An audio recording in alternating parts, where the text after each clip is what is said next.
I think luxury is when I don't have to work for money. Luxury is when you don't have to Work work for for money. money. Yeah. That could be a good t-shirt logo. It could be my next one. I think I could make friends more easily, and I think I learned to be more social because I didn't want to be at home all alone. Again, single child syndrome. Soft skills are really, really important if you want to progress. You can be a really, really good engineer or really, really good at your work, but if you cannot explain to someone what you're doing, then your work is probably boxed in. Even if there is a brilliant tech person, there is someone who can explain it to you or sell it to you in a different way. The right balance actually is it doesn't matter how much time you're spending at work or at home. It's that when you are spending the time, you are fully attentive.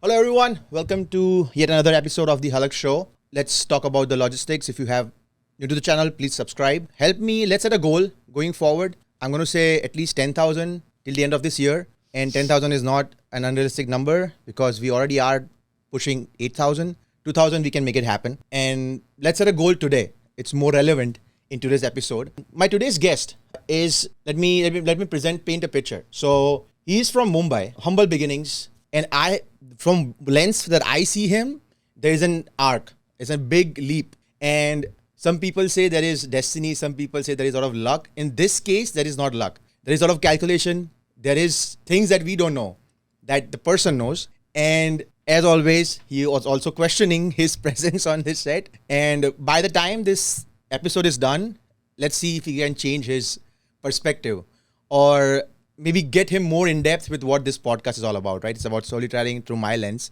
I find him super interesting.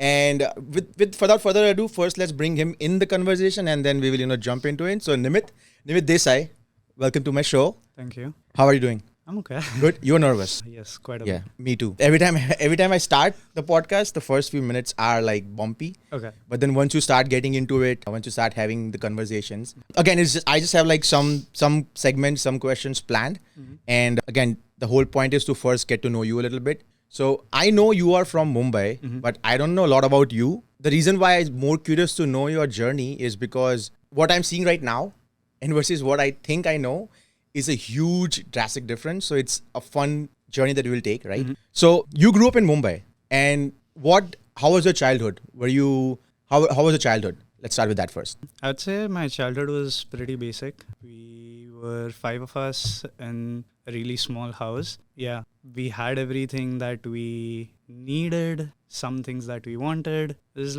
pretty regular, middle class family growing up. Right.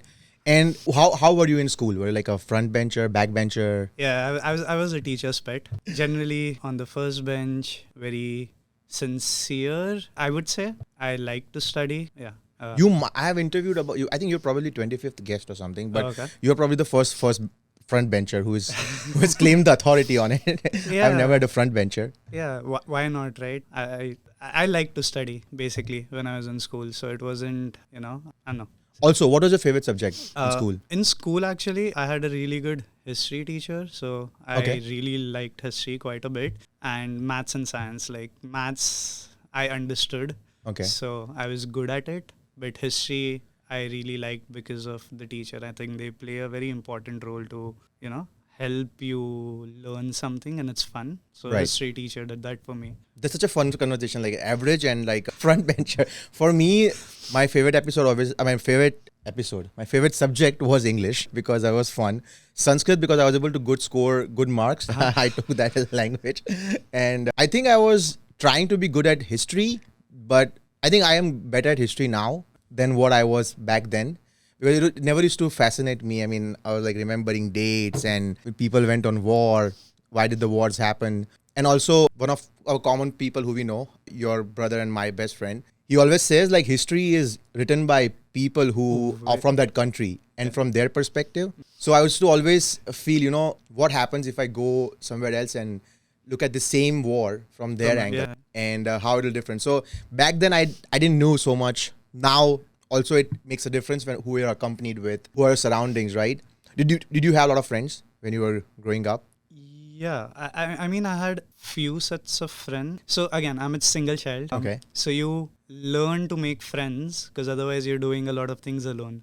Right. So early on you want to not be home bored. So Right. you make a lot of friends. So I did have friends growing up. I could make friends more easily, I'd say. Yeah. You feel you could make it friends easier then or now? Obviously, when you're young, you can make friends more easily. Like you meet a lot more people. You're Right. not bogged down by your work. You're doing like something new every other day. Right. So yeah, I think I could make friends more easily, and I think I learned to be more social because I didn't want to like be at home all alone. Again, single child syndrome. Right. So you chose to get into engineering, right? Like how was your parents' involvement in your career? Since you were the only child and then the whole focus would have been all you. Yeah, so I guess my parents always wanted me to have to do something with science. The thing was, my uncle, my mama, he had applied for our green card. So my mom's like, this guy is going to the US at some point, and everyone else came here to do masters.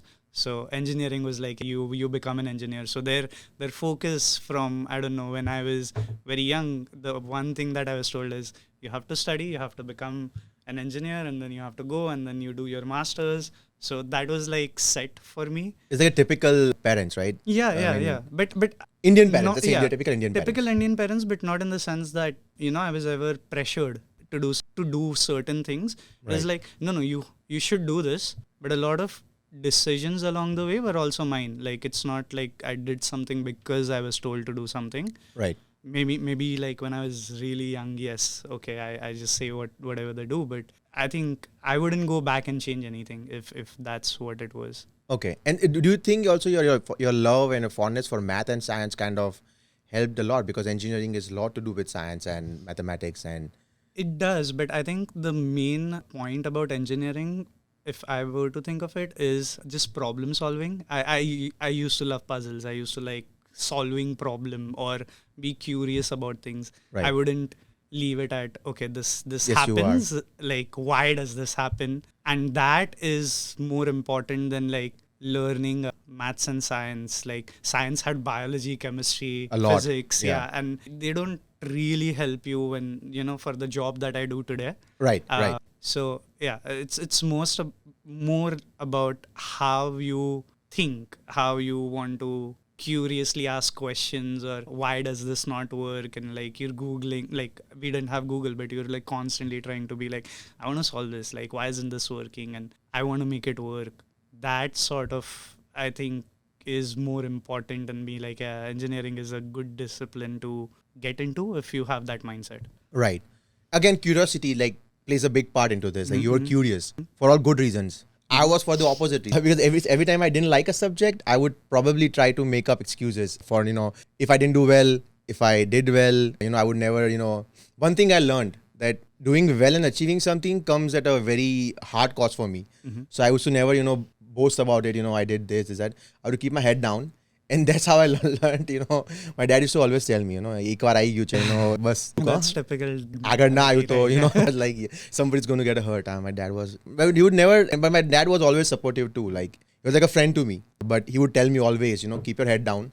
If something good is happening, just pray and go because you and me we both know it might not last, for the next thing that you do. Absolutely. So, yeah. So then let's come to US now because we got a childhood cleared, and then very fun thing that happened today. So your childhood. Do you watch the sitcoms? Do you watch Big Bang Theory? Yeah. You know Lalita Gupta? Yeah. She's from your college. So I was watching it like the other day and I was like, oh my God, Nimit and they went to the same college and Shivani burst the bubble. It's not real. I'm like, all right, cool. But so how was, you had done your college, your undergrad in India and then you came here for a master's, right?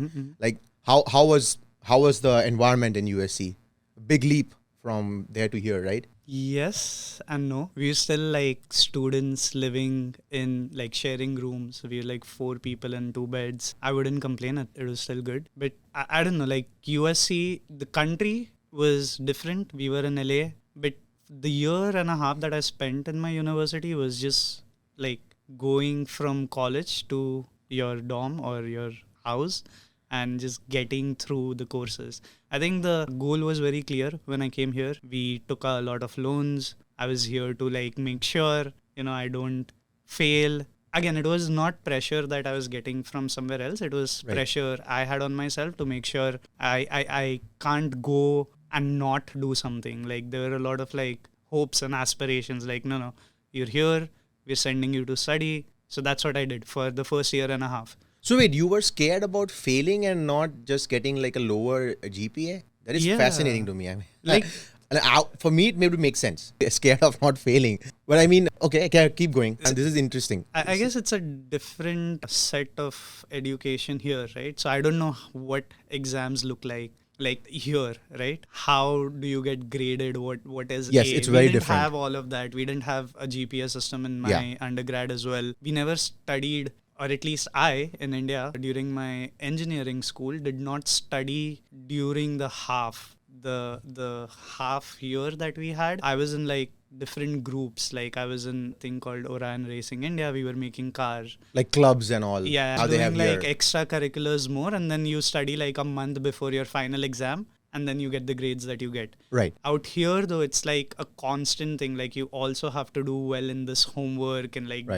they get added up. We didn't have this. So I was always like trying to make sure, okay, homeworks are 20%, get this nailed down. Then you have your midterm, then you have your, finals. You need to do better. So I think here it was more like, don't get a good GPA, get a job as soon as you can, don't fail anything. And does the pressure also help you? Or does the expectations, do they hurt you sometimes? Absolutely. I was just talking to someone from my work today. If you get too comfortable, that's not great. Right. Because now you're so comfortable. So the pressure is probably what keeps you on your toes. And again, it could be self-driven. No, I want to do this. Not like someone telling you what you should be doing, but no, I want this. And then you tell yourself, if you don't, then XYZ. So some of the pressure is self-built. Right. And it's to make sure maybe in your eyes, you're like doing the right things or getting through your milestones. Right. Let me ask you this question. And again, this is a very, very situational based question, right? Like in our I don't want to say culture, because then I'm just going to signal something out, and I don't want to signal something out. When they say like focus on your studies and don't worry about the sport aspect or the physical aspect of it. Mentally you are strong. Physically, let's say you lose out on like playing outside when you are too competitive, like yourself. Like let's say I've seen you in action when you don't like losing, and you that's something that doesn't come to you, right? And I think we back in when we went to Berlin, you and me at night, I had this one small conversation, right? And then at the point of time, I figured that you were wired in such a way that to you, like you see like just winning, you see possibilities to win. Even when you're losing, you'll try to figure it out, right? Like, what is that? Like, I know you are that kind of a person, but what is that? Like, how do you, if someone wants to be like you, let's say for example, a kid like, apna man nahi kehta ki I'm not. So what would you say to those parents? Sorry, retake on the question. If someone gives you as an example, be like, I don't know. Because you are so like a quintessential, proper, like studious Pokoro who never had to worry about bad marks or anything, and was. I don't think that's true. I had to worry. Like, okay, so school, I did well, but then 11, 12, IIT and all, I wasn't that good. I also had like, my parents would tell me about, this guy is an IIT. I didn't get into IIT, right? I got into other colleges. Right. So during that time, I would feel really, really dumb.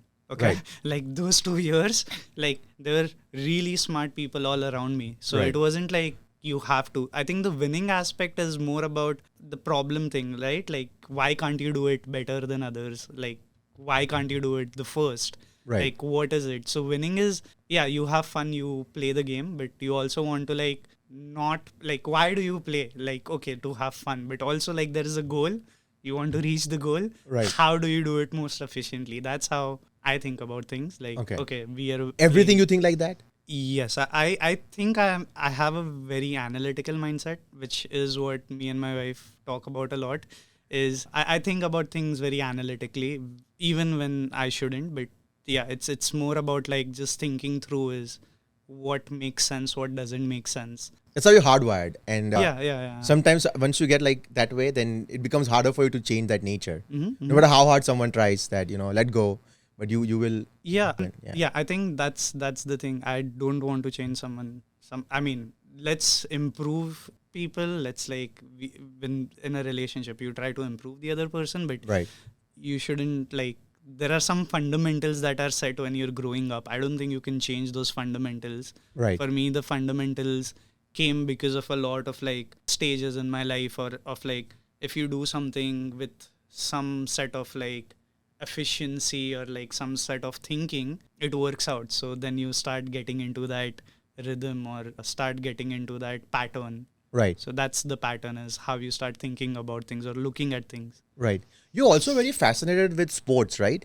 Like you watching sports. I don't know if you play any sport, but like you know a lot about lot of, and I know one of my friends, my school friends, also like you. Like he used to know like a lot about a lot of sports. And I'm trying to get into learning the American football.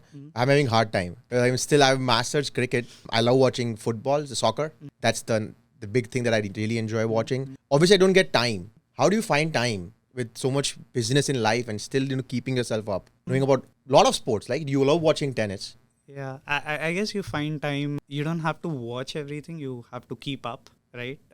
I don't watch everything. Like weekends, I watch soccer, Formula One, sometimes cricket. But you keep up through apps or whatever. I don't actually spend a lot of time watching a lot of sports, except maybe soccer and Formula One on the weekends. Okay, I'm surprised you find time. I have a lot of time, but I struggle with the. I get very hung up in trying to learn the sport first. Instead of just trying to enjoy and start, figuring it out later. I like to start. No, that's where my brain is like, no, you need to know what's going on.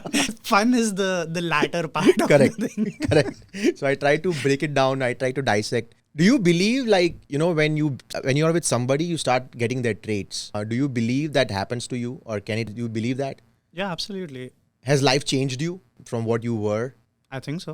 Okay. I mean, it's that constant process that you keep evolving, right? So Let's start from like, if somebody who is planning on coming to the US to get into like, who kind of has a similar background of yours or not, what would you tell them if they're coming here? What kind of preparation do they need when they go to some place like, let's say USC or some good school? preparation. Because you have seen the college education from India, and then you've also seen masters, it's also college education. You're like, what's the difference that you see with people coming here for doing masters? I don't know. I think it's easier here than it is if you have the background from India. Like your basics are stronger, so it's easier to sort of study here than it is Okay. out there. But I think the main thing is, apart from what you're doing, you'll have a lot of other adjustments you need to do based on how you lived in India. Okay. So I think you should be ready for all of that. Like, how do you live with your roommates? Like, what sort of things you do there? Like, how do you independently prepare your meals every day? Like, how do you settle into things? I think a lot of people underestimate that adjustment, especially if you like lived with your parents till you were in undergrad, or you were not in a hostel when you're doing your undergrad, things like that. Right. Hostel, by the way, is the dorming that we do here. Yeah, The dorms. same concept. Yes, same Yeah. concept. Right. And I think on the study front, I think a lot of things here are more application based rather than memorization.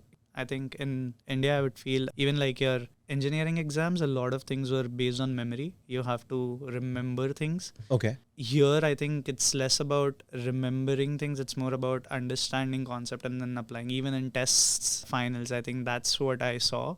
Right. The type of education you get here. So here, I think the applications were more important of what you understood. Right. In India, it's like the base, like you need to remember everything. So Right. that was, I think, another change. Which one do you think is it's like not better, but which way of learning do you think is much more efficient? I mean, people from, let's say, into IT world or any such world, right? A lot of times people prefer people from India, like our background, right? But when you talk about like practical, so at least colleges there must be doing something right. Yeah, again, I think it depends on how you apply your knowledge and what you learn back there. I think the base and the foundation needs to be built upon memory, right? see. Like Okay. language is your favorite subject, right? You need to Yeah. know the words first, then you apply them in a certain way. So you always have to remember certain parts and you need to do them well, Right. but you can't just be stuck on that. You can't just like remember and do things. So you You get can't be the like base textbook right. said that, so Yeah. I'm only going to do that way. Yeah, so I think the move is actually really good for someone who has their basics well remembered, Okay. and that's what India teaches you. And here, like, how can you be more creative about like what you've learned and how can you apply it Right. is what you do. So I think in terms of study patterns, I think initially you need to learn or Right. figure, and then you can like get more into the applications of what you've learned. Gotcha. I'm going to stay on this topic because I have some really important points to talk to you about. Let's say I did only my undergrad. I never went for masters. And when because I did undergrad here, so I have seen those 4 years of my life here. I came directly after 12th. So in Ahmedabad, where Gujarat and I study, our 10th and our 11th and 12th is not college. Like in Mumbai, it's considered college. Correct. So for us, like my first college was here. I had never seen a college in India before. I always tell people, if you are planning on coming here and if you don't have a financial baggage, you should come here for undergrad. Don't come here for masters, because by the time you go to masters, you miss out those 4 years where you are tightly knit into a campus That's absolutely and right. you adapt so much. And a lot of times I have struggled, like I get frustrated when I'm trying to tell them that, listen, if you are okay, then just come for undergrad, please. What are your thoughts on that? Absolutely. I think if you can afford to, coming early is always better. When you actually are looking for your jobs, after your first job, it doesn't matter if you had a bachelor's or a master's. They look at work experience. So the earlier you start earning, the better it is. Right. I don't think people would come here for their master if they could afford their bachelor's back home as well. I think your bachelor, like the education here for bachelor's, is almost the same as you would have there for your engineering. It's just that you have to pay for 4 years. Yeah. of But you can tuition. finish that off earlier if you want. You can, yes, based on your credits, Correct. but you have to still pay, Pay the money. tuition for the credits. Yeah. So True. yeah, I think if you can, bachelor's is probably better if you don't have the money. Financial issue. Yeah. Correct. That's what I tell everyone. And I sometimes get so frustrated when they don't listen to me. I'm like, no, trust me, because it sets the foundation. Yes. And it's much easier to get a job Exactly. Yeah. as well, because you already have so much time to do internships. You have OPT. I mean, OPT also I get for masters, but like you can apply that. And plus, the networking that you do, you don't realize it, but you are networking for yourself, learning the culture. Over a longer period of time as well. Right. Yeah. Exactly. How important does communication play in any field, not just one field, but like how important do you think communication is? Yeah, I think soft skills are really, really important if you want to progress. You can be a really, really good engineer or really, really good at your work, but if you cannot explain to someone what you're doing, then your work is probably boxed in. So, Right. like, look at any company. Even if there is like a brilliant tech person, there is someone who can explain it to you or sell it to you in a different way. Right. It's very hard to have like people who can do both. Right. That's a good Other way thing. of looking at it, look at some of the CEOs who are not technically expert, but they're there because they're good at explaining what they're trying to sell. Exactly. So I think any form of soft skill is very important. The best way I'd put it is, most of the senior engineers I work with, or like really senior engineers, they don't tell jargons. They don't say big words. Right. They explain things to you in such a simple way that you need to understand it so well to be able to explain it in that way. Right. So you have to have that sort of knowledge, and then how to explain it to someone what you actually end up doing. Makes Otherwise, sense. it's a bunch of jargons that you don't understand. Right. That's where, like, if you already know the concept and if you have the ability to, for lack of a better word, dumb it down, that's That's the perfect and that's what combination. you are good at.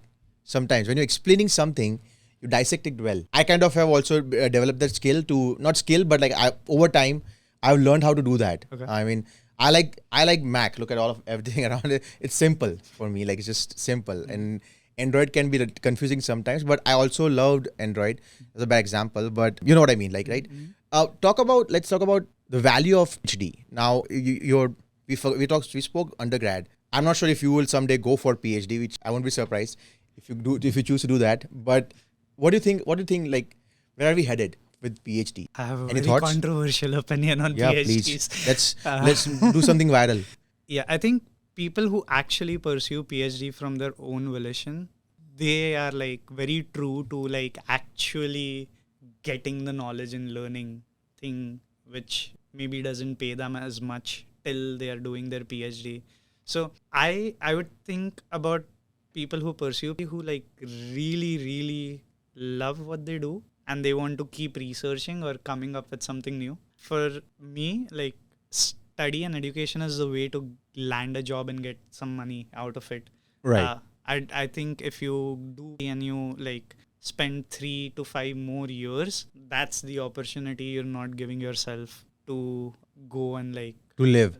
like make money somewhere else. Like so it's a very different mindset. Like people who do PhD, they are on like maybe a truer journey for knowledge, or like they want to do something because they really enjoy the work that they're doing. Right. Or the study that they're pursuing. For me, I don't think it's for They're me. investing so much of their time in trying to specialize in that one Yeah. area where then why is so it is there are interesting times coming ahead because right now things are moving so fast, they're changing so fast. I don't know what the value of degree will be, let's say 10-15 years from now, because for obvious reasons, because you have to adapt. And I don't know how quickly can textbooks adapt to the future, printing them out, right? So one more topic on this same topic, right? What do you think about like courses versus like degrees, like certifications versus degrees? Where do you see them? That's also pretty big. Wherever you see now, log into YouTube anywhere, you see that so many people are now left, right, and center giving you certificates. Right. And they are legit certificates. I'm not denying them, but Yeah. how do you see that? I don't know. I think degrees probably is important. It justifies a journey like with some, again, it's within a set template of what you need to do to get your degree. Certifications are more like, you do them on the side. I don't know how much you're actually looking at them, how legit they are. Again, some could be very legit. I do think it doesn't matter where you get your degree from. Like, I've had really good engineers not from MIT or Stanford Right. or IITs, but it matters like how like that they did go on that journey, so they know like how to think through problems, Right. even if it's not at the same. So I think degrees are important. I personally don't think where you get them from is as important. Certifications for me, at least for now, is just like telling someone, okay, I certified, so I can do this. I don't know. I don't think I have a lot of certification. I don't think I'll go there. Right. It's a quick boost. Yeah. I mean, if you need just to quickly get out of it. Yeah. Or just teach yourself. I don't know if you need a certification, like a certification course. I don't even think. But world wants it, right? Like, I mean, let's say I tell them I know how to do it. I can explain. If a good person is a good read on you when you are interviewing or when you're explaining something, then they will hire you. But if somebody doesn't have that knowledge and they're in the hiring seat, they will only look at, okay, show me your certificate. Probably. But then I don't think you should be working for someone whose interviewers don't know what they should be looking for. I was talking to this about, I don't know if it was the last episode or somewhere, I was talking about this to someone saying that, a lot of people don't have the liberty to say that, okay, if you want to do this, I'm not going to work for you. That's true. You don't have the liberty, but work is a very essential part of your life. You spend, I don't know, like 50% of the time you're awake for 5 days a week at least working. You don't want to be doing it for someone, who doesn't even understand what you're doing. Or I think work is very important. So you need to be picky on what you work from, because then work can impact your personal life as well. And vice versa. Right. So how do you balance your life? You have very high work can be pressured. Work can be like chaos sometimes. Like how do you depressurize, or do you like to just stay in that zone? You enjoy that. Yeah. Or you have love, or you have just like now it's become like your second nature that okay, fine, I know what to do here. Yeah. So I think I like to work when I'm at work. Like it's just how it is, and I think I tell my team this a lot. Like this is the time that's set for you. You should work in this time. This is very important that you have this 9 to 6 or whatever time you work to just work. Right. The issue is I'm a manager, so I have people in different time zone. So sometimes like you can't just set boundary at 6 because some people are on the West Coast and you still have to respond later. The right balance actually is it doesn't matter how much time you're spending at work or at home. It's that when you are spending the time, you are fully attentive. I think Right. that is the right sort of balance, rather than saying, no, I will always spend 4 hours, but then on those 4 hours, I'm actually on my phone doing something else, Right. then I'm not attentive. So Right. I think it's the quality of how you divide this. But yeah, I don't think I've found a balance. I still have time where, I'm working late. Right. I'm very lucky to have a wife who doesn't leave me. But yeah, Not I yet. think You guys are still right? in a very new phase. Even though Yeah. you guys have been married for 5 years. some time, but it's still very new. Yeah. Yeah. But Yeah. yeah, I think I don't know if there is a good answer to like how do you balance it. I think the best way to do it is Right. you just have to, like when you're doing something, you have to do it. Right. And give your full focus. If you're not focused, then might as well not do the work. Right. In my case, Shivani is the opposite. Like Shivani is like, she's lucky to have me. I don't pressure her. Once I'm done, I'm like, yo, what is happening? What's Yeah. going on? I think it also depends on the kind of work you do, right? Like if you're an engineer or if you have a phone from your work, you're probably doing that. I keep joking about this with my manager. If we had enough money, I would have a coffee shop. The reason is I'm not thinking next half what I want to do 1 year from now, like I'm not planning the future. I'm like, I made this coffee. How's my next coffee going to be? So that Right. is good quality. Like you're not thinking through so much. Right. But then when you're working, you're working. Right. That was going to be my next topic about no. coffee, but okay. All right. See how easy you are making it for me to just jump from one to the other segment. Okay. So enough about like colleges and stuff. And I think that gives us good perspective because it's important to like understand somebody who I regard as, intellectually very smart.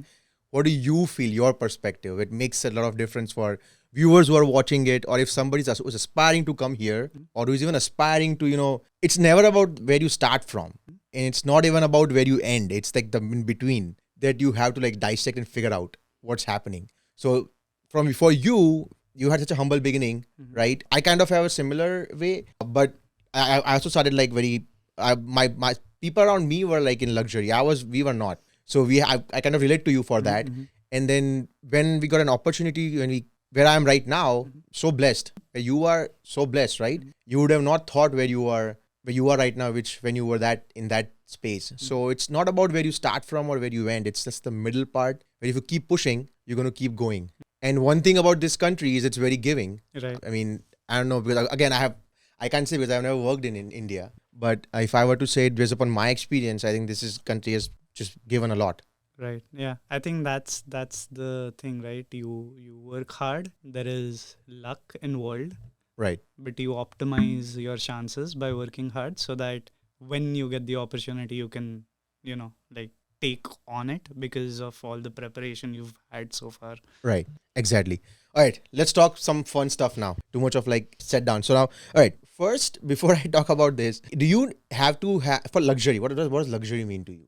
And be honest, because this is you're just reflecting upon how do you see luxury? And then first you tell me yours, and I'll tell you mine.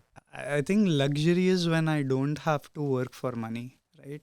Luxury is when you don't have to work. anything oh my where God, that's deep. Like you're not spending time because you want to get money. You have enough, and then you figure out what you really want to do. And I think that enough is like personal perspective. But if you do, what would you be doing? I don't think I'd be an engineer. Luxury is when you don't have to Work worry for about money. Yeah. That could be a good t-shirt. That could be my next one. Yeah. That's such a lovely way of putting it. I was on a different tangent. For me, luxury is like comfort. The moment I have achieved comfort, that's a luxury, which I don't want and which I don't like. So that kind of explains. I mean, I see luxury is like comfort. The moment you hit comfort, that's a luxury. Sure. It's luxury to have comfort, right? I mean, not everyone or... But I think what would you define as comfort for you? Like comfort meaning, I mean, if you try to make it full circle, it's the same thing. If I don't have to worry about money, if I don't have to worry about... I think the point is, if you get comfortable, then you're like not doing something else. But the way I was... it's perspective. Yeah. It's your perspective is different towards looking at luxury. My perspective is different from looking at luxury. We both were not talking about like tangible luxury. Right. We both were talking about like what we feel luxury is in life, Right. in general, right? Right. Yeah. But okay, let's talk about actual luxury, right? Your fascination with watches. Have you always been fascinated by watches, or like there was some time that ticked? So I think my granddad used to wear watch almost every day. My dad had a couple of watches that he'd be like, "Oh, I'll only wear this on this special occasion." So there was always something. Okay, yeah, like watches are great. Right. Then when I was like I think in my undergrad, my dad basically got me a couple of knockoffs from somewhere, and I was like, these are like really cool watches. I was like, someday I'm going to get the real version. So I think that is exactly what happened. Like I think back in India, Mumbai ka all filmy. I don't think it's not about filmy. It's like more about, okay, you have this Rolex, you have this Hublot. Right. They're not real. You know that. Right. Okay. It doesn't matter Correct. if you have to tell anyone they're real or not. But you know that. But you're like, I wonder what it would feel to actually own one. Like a real one. Yeah. And that's how it just started. Is like, okay, I want a good watch. But Right. then I think YouTube, there are a lot of videos and the same curiosity. Like, okay, watches. I also like mechanical engineering quite a bit. If I wouldn't have been in electrical engineering, mechanical was the your other next thing. Yeah. So then I started learning about the history. Like then it makes sense because there's a lot about timekeeping and why you need to keep time and like how do you do it in a way, Right. and what were the challenges. Right now, like every time I talk about watches, anyone I talk to, you have a phone. Why do you need a watch? It's not about that. Correct. It's about the engineering that went into the watch that you're wearing. Right. There were so many different evolutions. Hundreds of parts, small parts. Yeah, like hundred of small gears. Why, like, you could have a basic watch. Why do some watches keep time at like the same, like 1 to 2 seconds of your actual watch? What is happening? Right. How did they, like there were a lot of issues. How did they solve it very creatively? That's the interesting part. And once you start getting into it, I think it's pretty fascinating to then go into everything and you're like, no, this is so interesting. Oh, I want to learn more. Like that Right. is why now I'm like more interested. It's Right. It started with something like, oh yeah, one day I'll own original watch. And then it started becoming, oh no, like the history is pretty cool. There's a lot to learn. And then you started getting. It's like a black hole, it sucks you in. Once you Absolutely. learn the history, then you want to own a part of history. Yes. And then you pass it on to your generation and so forth. Absolutely. I'll tell you a funny story, right? My knowledge about watch is, this is Apple Watch. If it was up to me, I would not even wear this. Because I don't like anything in my hand for the most part. I like to live free, you know. I'm a man of simple taste. I don't. So this one night we are sitting with my in-laws and I have two brother-in-laws. They're both very deep into watches. I mean, they don't yet own. I'm pretty sure someday they will own it, but not. I mean, they are working towards it.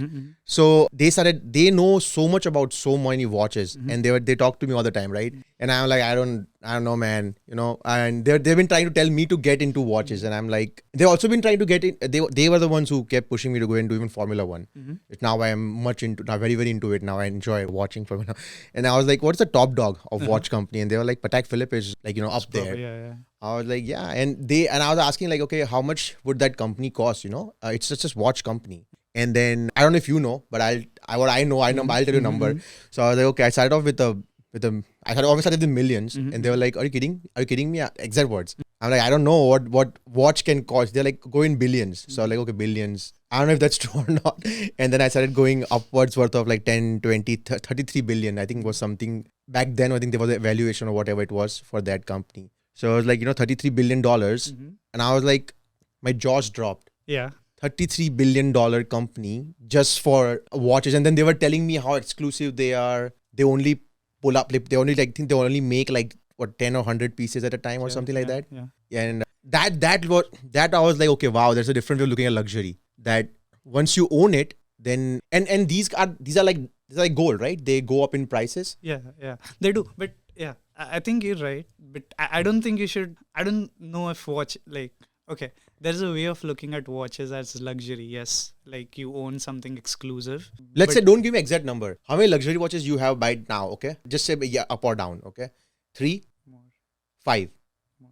8, 10. More, somewhere around that. Yeah. Okay, you have 10 luxury watches. I'm proud of you. Don't stop. Should keep going. But that's the craze. Like certain people like to be collectors. Like I someday I'm going to be like the biggest Lego collector. I like collecting Legos. I don't know what's about it, but and I'm waiting for Zayn and Shiv to be a certain age where I can build with them. Right now I cannot because one of them just puts in the mouth, and second one has attention span of a peanut. Like he gets distracted with a butterfly, I'll just run there looking at me. So I'm getting to a point where I can actually do something with them. But Lego is my current obsession. I like collecting Legos as much as I can. And one very weird thing I started collecting, I quickly stopped, was electric toothbrushes. But for like some, there was an Iron Man electric toothbrush. Okay. I'm beginning to marvel. I still have it.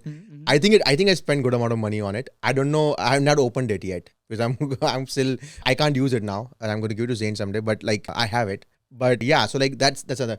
Let's talk about cars. So you also, what was the first car? Do you remember? Like that you bought for yourself? Your first car. Porsche Macan. And what is your current car that you're driving? Mercedes S580. You just got Maybach, right? No, it's S580. Okay. You were planning on getting a Maybach, Yeah. but it didn't work out. No. Okay. All right. My first car was Accord. Super proud. Second one was the Grand Cherokee. And right now, so I like, again, see the contrast to luxury. My luxury is space in cars. I love big cars. Driving big cars is luxury to me. You like the actual sport, like the fast cars, speed. That's why all fashion. I think, does Formula One do anything Yeah, to trigger absolutely. this? Yeah, I think Formula One was the first sport I like religiously followed, and I think my years were the Schumacher years. Wow. Ferrari was at the peak. I started with Ricardo, Okay. but that's through the Netflix. By the Drive time to I came on Survive. season 4, Ricardo was already gone. I'm like, Right. because I was telling my in-laws to not tell me who is the current drivers. I was like, I wanted to first catch up and find my own love for a driver. I don't want them to influence my decision. And Ricardo was out like, oh, I'm ready now. And then I turned the TV on. They were like, oh, you are 2 years behind. I'm like, oh man, God, that guy was sick. Because he was good outside of the track too. So, but yeah, that was so fascination of like cars. Yeah, I think again, cars, speed, maybe. I never drove in India. I mean, right before I left, I drove a bit. But I think, again, as a kid, I think most kids have it. I don't know, like a remote control car. Yeah. That fascinates you. We used to have these notebooks where they would You tell make- you the Navneet notebooks. We would buy them just because they had different car on like the front and back, and they would tell you like the top speed of this car. And that's how I got to know about a lot of these hyper cars, right? They would have like McLarens and like Ferrari Bugatti. Enzo and Bugatti, and that's when I was like, oh, I would buy notebooks then just to see like, okay, what is the top speed of this car? But I think Formula One helped. I always like as a kid would have like remote control cars. What's your dream car? Dream luxury car? Not something that you will drive every day, but it's something that you will want in your garage and you'll feel proud. Like I've arrived I've arrived. because And have taste in cars. Ferrari. Ferrari I thing. think yeah. They're like really, A lot of people have that. That is their dream cars. Yeah. I've heard a lot of people. Yeah. Because I think again, if you go back to like how Ferrari as a company was formed, like it was very much driven by the passion of this guy who only wanted to build race cars, Right. and then they started building these production cars. But like he was always like more focused on how to make a really good race car. So Ferrari for me was like the optimum like passion, speed Right. in a car. And Michael Schumacher was to Michael Schumacher that and it Ferrari. Yeah, puts every I'll follow perspective. Ferrari. I have a big flag. Hamilton's on now. Yeah. Yes. I don't know why they bought him though. At one point of time, I was happy for him, but yeah, Yeah. make way now. Yeah. Yeah. Also, I think the thing about Ferrari is it's hard to get. You can't just go to a shop and say I have this money and I want this car. Oh, is it's, it? It's a whole thing. Like they'll try to make you be like, no, get a second hand car first. See how you like it. You have to have a lot of, I think, forms filled out to say you'll make no modification on the car even after you own it. Oh, so you really? can't just go and like say, oh, I have a Ferrari now. I'll like paint it. The moment they see it, they can take the car back from you. So again, They do all that too. yeah. You cannot modify a Ferrari. Lot of money can't buy you Ferrari. Exactly. Like it's a lot of things. Like even about watches and all. It's a lot of things. You can't just go and be like, I want this. It doesn't happen. It's like you aspire, you want it. It happens over time. Right. Even if you're a billionaire, like you can't buy certain watches today. Right. Because they're so exclusive. That's the reason. Not just exclusive. A lot of like watchmakers also want to give these watches to people who appreciate them. Okay. Because Right. they have spent so much time, like a lot Right. of these, like FP John, I know, he'd give you a watch, but like he also makes Peace Unique and some other watches, and you have to literally write a letter explaining why you want this watch, and then someone reviews it, and then they're like, okay, maybe you get a watch. Wow. That's fascinating. Yeah, the thing is, on the other side is also someone who's passionate and why they have this. Like, there could be some CEOs who are like doing a lot of it for whatever the top line revenue, Right. but there are some companies where this passion was there, either in like their initial founders or their current CEOs. But Right. that's the interesting part I feel about watches or cars. Yeah. So it's almost like a cult. Like how do you make something like that just like people want it so Yeah, badly? yeah. They must be doing it like such a masterpiece that, that's the only piece and nobody else will be able to replicate it easily. Yeah, Like no matter how hard it's you not try. even replicate. Like I make it. Like FP John makes certain watches a year Right. himself. Right. Right, so it's like you can't get it. Like even if you replicate it, this is the only one he's made. So there cannot be another one because you know who owns it at Right. some point of No, time. exactly. Okay, now let's talk about like your love for coffee. Like where did that spiral from? Like were you always into coffee? You never had a thing for cha or tea? Yeah, I would not drink tea or coffee, actually, anything till I came here. Then I started drinking coffee. Me too. Because I didn't know how to make cha. So coffee was like more easily available. Right. And again, you start researching, like Yeah. how, like what is better. Beans, Yeah, where they come how from. do you do this? And then I think in tech companies, they generally have a coffee machine. Yeah. Okay, for everyone. And these are those barista coffee machine. And luckily, after like my second company, when I was in jet.com, they had also a way of like teaching you how to make barista style coffee. So how to make a latte, how to make a cappuccino. Again, interesting, something I wanted to learn, something I researched more about. And that's how it is. Like I used to drink a lot of coffee. Then I would have like really bad migraines if I didn't drink it. So now I do like 1 cup a day and that's it. Right. But when I go to work, it's the first thing I do. And it's the most peaceful, like 15 minutes of my day. I'm just like not doing anything. I'm making a good coffee for myself. And that has now become a part of my routine where just making the coffee is like good. Right. It calms you down. It's a very peaceful thing. I agree. I don't have a machine right now because so I had the same thing like you. Like I think I started getting a lot into coffee and I was like only 2-3 cups a day. And then after a point, I just realized, there's too much caffeine, sorry, not coffee, caffeine. But then now I have just completely stopped coffee. Like yesterday I had a half a cup of coffee, but like daily I'm not drinking coffee. I'm drinking like green tea now or maybe just warm water with lemon, honey and some like ginger juice. Absolutely, yeah. That's what I'm doing right now. And I've been diligently trying to do this for almost like 1 or 2 months. But the only exception I have for coffee drinking is if I'm traveling. If I'm traveling, then I'll drink cappuccino or coffee. But other than that, I'll just avoid if I can. Yeah, I think it's, I don't know how I don't know what the longevity is on this thought, but right now I'm doing it. Yeah. I'm not craving it anymore. But I had a withdrawal. When I stopped drinking coffee for like 7-10 days. I used to get like headaches and stuff, and then I was like, let me push through and see what happens, and then Yeah. So there's another thing about coffee. If you drink a cup a day, and let's say you stop drinking after 25 days for 5 days, because you drink more and more coffee, your brain realizes like that there's a layer that gets diluted when you have coffee, so you need more to be awake. There's like a thing, if you don't drink for 5 days and restart again, that thing becomes the same as what it was on the first day when you didn't drink coffee. So you don't have to keep drinking more. So I have those days as well. Like I drink and then there are 5 days you don't drink coffee and then it starts becoming this, it gives you the same effect. Like you don't have to drink too and you won't feel sleepy. Yeah. But my biggest fear is like the day Shivani says, you're not funny anymore. I'm like that. I was like, I don't want coffee to be the reason. Coffee shouldn't make me sharp or smart. I think everything's good in moderation. Yeah. True. I'm learning that as well. Especially also as I'm growing older. I'm not old yet, but I'm learning what to adjust in life and what to have in moderation versus stuff like that, right? And I also saw your videos about like when you were making those designs and everything on. Now you even have one at your house, right? That you make coffee. So I was like, okay, this is very interesting. Someday I would want to learn that because it's such a peaceful thing, like you said. Yeah, it's peaceful and the smell yeah of coffee. Yeah. That's crazy, right? It's Yeah. next You'll level. only need like 60 espressos maybe. That's how much time I took. To get to that Yeah, level? to Oh, be able to wow. make a heart. It took me like a month, 2 coffees a day, and then I'm like, okay, That's great. after 30 days maybe you get there.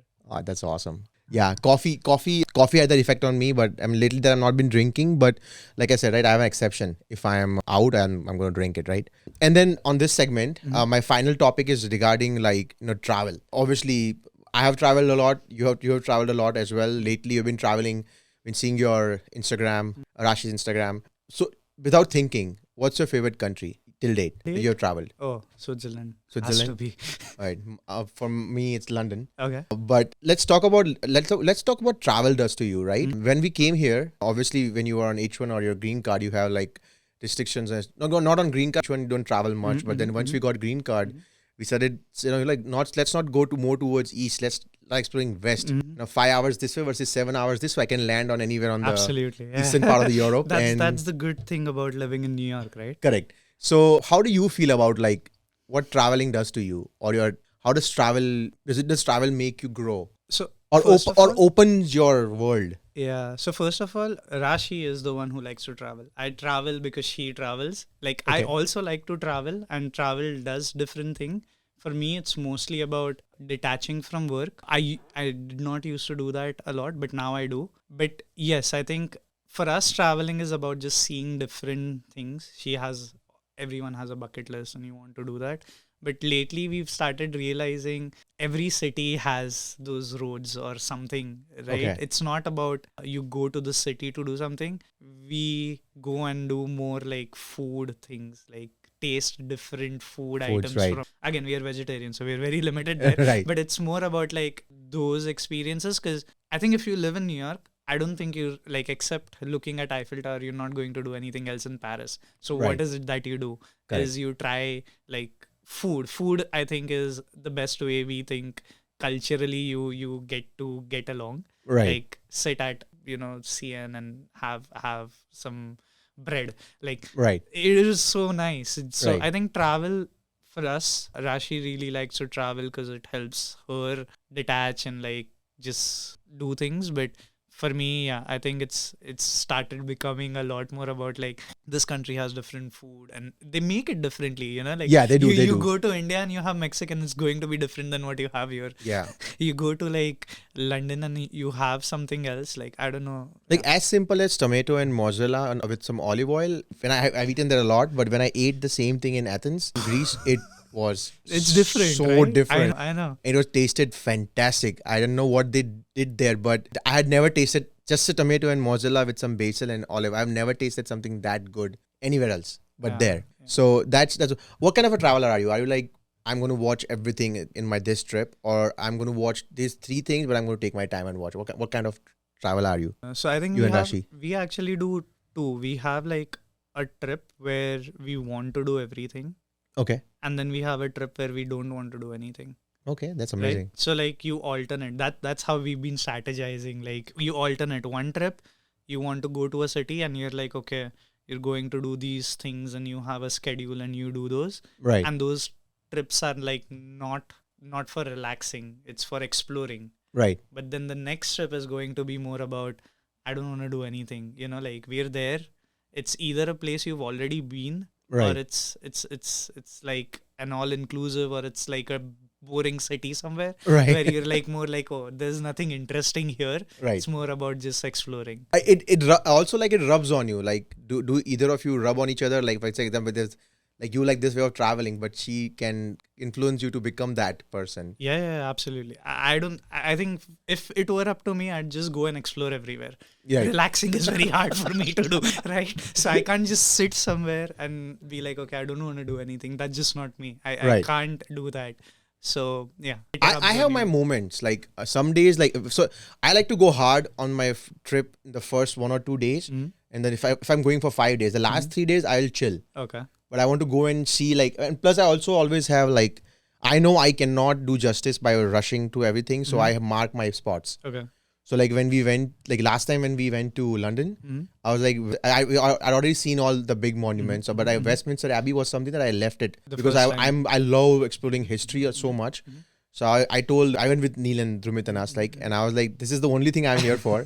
It's the Westminster Abbey, and I'm going to take my time here. You guys can go and do whatever, but I might just take my time. It was so crazy that I went there and saw it, and it is such a different feeling. Yeah. So I'm that kind of a traveler. Like if I have marked my spots, then I want to definitely see it. It's also easier if you're going there again. So I think for us, it's like there's so much to see. The first time you're going there, you have some things that you cannot miss, and you have to, because you don't know if you're going to go there again. Correct. You mostly will, but like at that point of time, you're like, oh, there is also so many other places to see. Would you actually go there again? Right. Maybe not. But if you do, then the next time you can just do. But I think the first time it's always like, these are the non-negotiable. These are the good to haves. Non-negotiables you do. Correct. Good to have it's like, is okay. on We'll your go with time. the flow. Exactly. Yeah. No, so like London is one place that we're quite confident we're going to go there over and over again. We're quite confident because we love that place. It's a nice place. It feels like home, but it feels like, right? They actually know how to pronounce the name of India. So I actually, I like London quite a bit. Especially the Indian food in London is actually... Yeah, it's good. Is legit, Yeah, no, that's another reason, right? Okay, so I had one more thing that I also wanted to talk to you about, right? Okay, so this is another... Okay, well, this is for fun, right? Have you ever been like surprised either for good or the bad reasons for once you saw on Instagram and then when you saw it in live? Any place where you have traveled? Eiffel Tower. I was not impressed. Not impressed? No. Not even when the lights start, glitters? The light was the only part. I didn't even know that. Yeah. When I saw that from far and I was like, it was me, Neil, Bindya and Shivani, we went there in that trip, we went to Paris and I was like, guys, look at this. I think there's something going on today. Until they were like, oh, it happens every hour after that. I'm like, what? How come no movie has shown this? Or how come I have not seen it? So I think that and maybe the Northern Lights. Like I think they're still You have beautiful. seen Northern Lights? Yeah. Lucky man. Yeah. I've had to see it. When we went to Iceland, we saw it 4 days in a row. Once from the flight and 3 days later. One thing that we realize is it's a lot better on your camera. You can hardly see it with your naked eye. Like you see some green or something, but your camera actually shows you what you see in the picture. You cannot see that. That's amazing. For me, I think two places definitely. Iya was one when that white and blue view. I was actually blown away. I don't think picture did justice for me. But again, from the angle that I saw, I actually was like, this is pretty spectacular. And second thing was literally no joke was Grand Canyon. Like it literally looks like it's a frame in front of you in real. Yes. Pictures don't. It cannot do justice to how good Grand Canyon is. Doesn't it feel like it's a canvas sitting there? Like when you watch from that viewpoint, it is insane. Yeah, and you feel so small. Like you see all of it, and you're like, you feel tiny. This is nature. We saw one river like very at the bottom. Colorado River, like super bottom, the green color one. And then we were like, what? They're rafting. They would, and I was like, I think we were asking somebody or we read somewhere that someone was talking about it. It would take them days to reach there, days. Yeah. And they would hike to go there. Yeah. Like that is incredible, like I think people hike from the south rim to the north rim and things are good and it takes them such a long time. Like it takes days to be able to make that trip, right? Yeah. Lot of time like what people put on social media versus what you see in reality is like what different. But in these two things, like personally for me, it popped out. I was like, okay, I've seen them in pictures so many times, but these are the good things. I should have led with what are the anything that's disappointed you more than like Eiffel Tower, along with Eiffel Tower? Not really, no. I think nothing else has disappointed me as much as the Eiffel Tower has. We did have enough time, but in fact we went to see Eiffel Tower twice actually. I think also out of options, we didn't have options. And in Paris, like I don't know what more we can do besides like eating at some good restaurants and going to Eiffel Towers. And I think the Palace of Versailles was okay. We didn't see that, but that's maybe for if we ever go there again. Yeah. But yeah, that's a great point. So I wanted to talk a little bit about like, have you worked in Mumbai as well? No.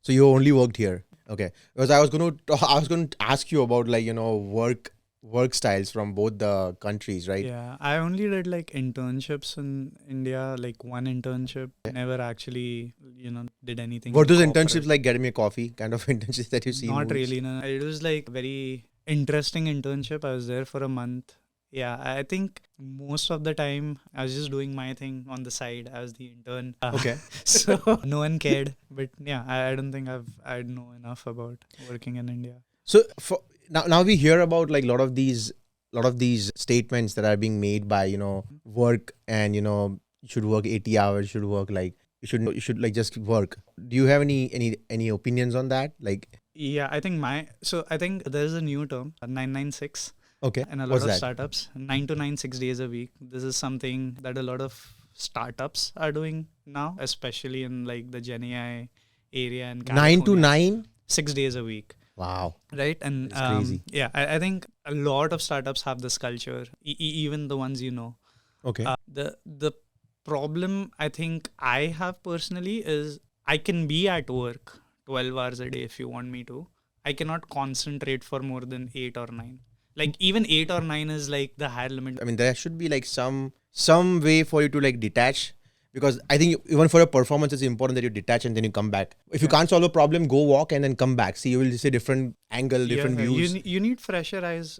Yeah. 100%. When you're stuck, it's not going to help if you keep Yeah. doing the same thing, because Correct. you're not going to be able to.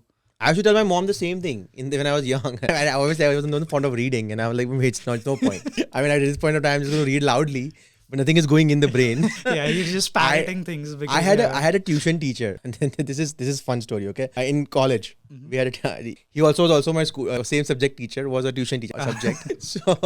So what used to happen was, and obviously like my friends and we were in commerce, we were not in science, so we would study when we had to study. But if you make us study when we don't have our brains there to study, we're not going to study, right? Yeah. So I mean, and that teacher used to purposefully make such a hard paper at his home tuition. And this one time he failed in the school. This is like prelims. Yeah. So we failed in the first one, and we were not in the right mindset. And then when we went, he scolded us and like, come home, you're gonna again do the different tests, and you're gonna this again. So we were like, okay, fine. Frustrated. We went there, we did the same again. We again failed there, right? And then he called all of us, and some of us failed. I think I definitely failed in that even home. And then they were like, how? And I was like explaining to him, like, it is so difficult. I don't understand it. It's like, you failed on the same question twice. I didn't even change the paper. I gave you the exact same paper. After that exam, you guys were discussing, and we were like, see, that's where your problem. We were never discussing about that problem. We were discussing what to do and how, what to do when we go home. So it's like, if you're not present there, no matter how hard you try, you will not be able to get through. And sometimes, people say your brain freezes when you can't think. That's the sign where you just take a breath, go out, get some fresh air, and then recollect, and then go back again and see what magic happens. So it's like, even for the kids, no matter how much you pressure them, if they don't really get the essence of what you're trying to tell them, it's like banging your head on the rock. Yeah. Only you will get hurt. Yeah. I have a good story on this one. I had a very weird way of like studying. I think my parents never believed I was studying, but whenever I would study, I would turn the TV on. That is the Right. only way I could study, is Right. having some sort of background noise so Right. that I could then focus on something. I Right. could not study in silence. I have never studied in a library. I can't. Yeah, me neither. It doesn't focus. I would sleep. Yeah, right? The calm makes you sleep. It In doesn't college, make you focus. Plus, libraries are good here. So in college, when we used to have projects at night, and all of my friends and everyone would like go to the college, and they would take blankets and stuff, and they were like, we only have like few hours. We'll sleep. We'll go to the class, get the exam, and then come back. And I'm like, dude, I'll go there. I'll get a nice cup of coffee, and immediately after coffee, I would sleep. Yeah. Because I was working on dining hall for like 6 hour shift. I was also part of a lot of clubs that I was either running or I was part of the clubs. Then I was studying. I was like, there was too much going on. Yeah. And I was like, a library, I could never focus. yeah. I mean, Yeah. I don't know. And that's the part. Like, you have your own way of studying, but Yeah, you yeah. need to somehow figure out how to be in the zone. And once you are, that's okay. and it took it took a long time even for our tuition teacher to understand. But then once we got it, then we were like just jamming, study for like half an hour instead of full 1.5 hours. But the amount of work we would get done in half an hour. Yeah. And we also cracked that, trying to get the understanding in our language was important because we got the concept. Now, whatever you threw at us, once we know the concept now, it's all around it. Yeah. So, but it took us a while. Yes. I still feel like schools can be so much more better after in India. Like instead of putting so much stuff to teach you, if you can sit compartmentalize that what this kid is wanting to do, or I don't know, but that's a discussion for a different day for stuff. Now, before I let you go, I have this one fun segment. Okay, this is just rapid fire. Okay. Again, there's no calculation here. So whatever comes to your brain, say it, and it should be quick. There's options, so I think you'll just do this or that, right? So this is rapid fire: code, cars, and coffee. Okay. Okay. All right. So code runs perfectly first try or that first sip of coffee. Code runs first. Mumbai rains or Manhattan skyline, which feels more like home? Mumbai rains. Quit one forever. Instagram scroll or late night YouTube? Instagram scroll. If AI were a Hollywood actor, who would play it best? A voice of an AI. That's an interesting question.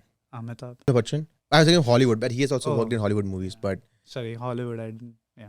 Yeah. Morgan Freeman. Maybe. Morgan Freeman or Matthew McConaughey. He has a different weird voice. Street food in Mumbai or brunch in New York? Oh, street food in Mumbai. Any day. It's not even a question.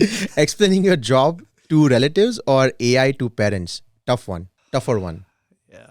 AI to parents maybe. Okay, Harder. I agree. A song that fits your life. Don't Stop Believing, Stronger or On Top of the World? I don't stop believing. Right. Superpower choice. No code errors or free flight upgrades. Oh, free flight. Mumbai hustle versus New York pace. Who wins? New York pace.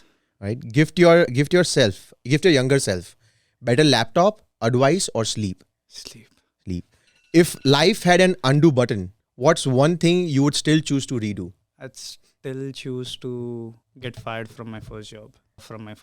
That is deep. Yeah. That's probably one of the classiest ending to a rapid fire I've had this season. And I didn't butcher because I didn't expand on any of the points. Some of the points what happens when I do rapid fire. By the way, that's the end to the rapid fire segment.